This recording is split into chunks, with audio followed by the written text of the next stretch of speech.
संसार में। सो हे पुत्रो ऐसा करो, अब इसे पालना है। ब्रह्मचारी बोले गुरुजी ये दूध पिएगा, दूध चाहिए इसे। बोले भाई गाय की व्यवस्था कर। गाय, अब गाय आई, गाय को खिलाने की व्यवस्था हुई।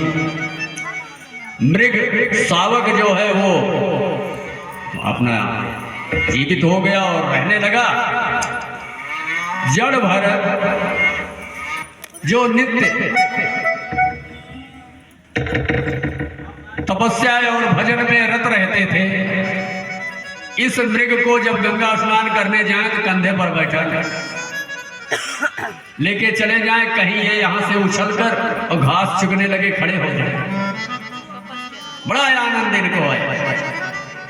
जब तक स्नान कर रहे हैं तब तक घाट पे खड़ा है, इन्हें निहार रहा है। अतीव आनंद आया, बिना मांगे पुत्र मिल गया। जब ये यज्ञ करने बैठे तो ये आए सूंघता हुआ समिधा जूठी करते, तो ये एक डंडा लेके डांटे गए, दुष्ट कहीं का यहाँ आके समिधा जूठी कर रहा है। तो एक ऋषि पुत्र की तरह सहम के खड़ा हो जाता था। अतीव आनंद इनको आता। रातों दिन उसी मृग शावक में इनका मन लगा रहा। अंततः एक दिन कंधे पर बैठाकर मृग शावक को घुमाने ले गए थे। मृगों का झुंड जा रहा था। ये बालक अपनी बिरादरी का झुंड देखा तो इनके कंधे से कूद गया और चला गया, अपनी बिरादरी में मिल गया। जड़ भरत चले आए वापस। इन्हें बहुत याद आ रही है इसकी। इतना वियोग हो रहा जैसे घर सूना हो गया, आश्रम सूना हो गया, कोई नहीं। इनके जीवन में अकेलापन आ गया, बड़ा सहारा मिल गया था। और इसी विरह व्याकुलता में जड़ भरत जी मर गए, मृत्यु। सो वेद कहता है कि अंततः मति सो गति। अंत में आप जो कुछ भी सोच रहे हैं, जिसमें प्राणांत कर रहे हैं आप, तो आपको वही शरीर मिलेगा। तो अगले जन्म में मृग का शरीर मिला, लेकिन भगवान का भजन किए थे। थोड़े ही समय में मृग तो बने थे, लेकिन जंगल में आग लगी और उसी में इनका शरीर जलकर नष्ट हो गया। सो अगले जन्म में ये आंगिरस गोत्र में एक ब्राह्मण के यहाँ इनका जन्म हुआ। वहां भी भरत ही नाम इनका पड़ा।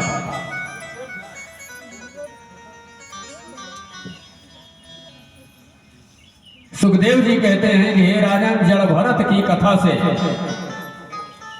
हमें यह शिक्षा मिलती है कि हमें आसक्ति किसी में नहीं होनी चाहिए। नारद बाबा एक दिन बीड़ा रगड़ते हुए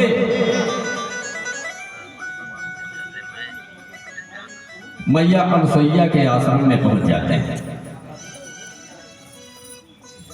आत्री पत्नी अनसुईया नारद को आया देख बहुत प्रसन्न हुई। बाबा काफी देर तस्मई वगैरह वहां खाए, बातचीत करा और वहां से बोले मैया क्या कहूँ, मुझे तो श्राप है। जितनी देर में एक गाय का दूध निकाला जाता है उतनी ही देर हम एक जगह रुक सकते हैं, अन्यथा हमें चलना होता है, इसलिए हमें आज्ञा दो। पहुंचे कैलाश से तो मैया पार्वती से कह रहे हैं, माता आज मैं पृथ्वी लोक गया था, वहां की सबसे बड़ी देवी अनसुईया है, सबसे बड़ी सती अनसुईया है। अच्छा माता एक बात बताओ, सभी कहते हैं कि केवल पति की सेवा करके वो इतनी महान बन गई है, तुम लोग पति की सेवा नहीं करती हो? बताओ जी, दुनिया का खेल कैसा है? तो पार्वती कह रही है, नारद ये सब मुझसे क्यों कह रहा है? अरे उनकी महानता हो रही है तो हो रही है। बोले नहीं माता, मुझे खराब इस बात का लगा कि आखिर आप भी तो भोले बाबा की अपने पति की कितनी सेवा करती है, तो आप में इतनी शक्ति क्यों नहीं? और अनुसुईया में आखिर वो भी अपने पति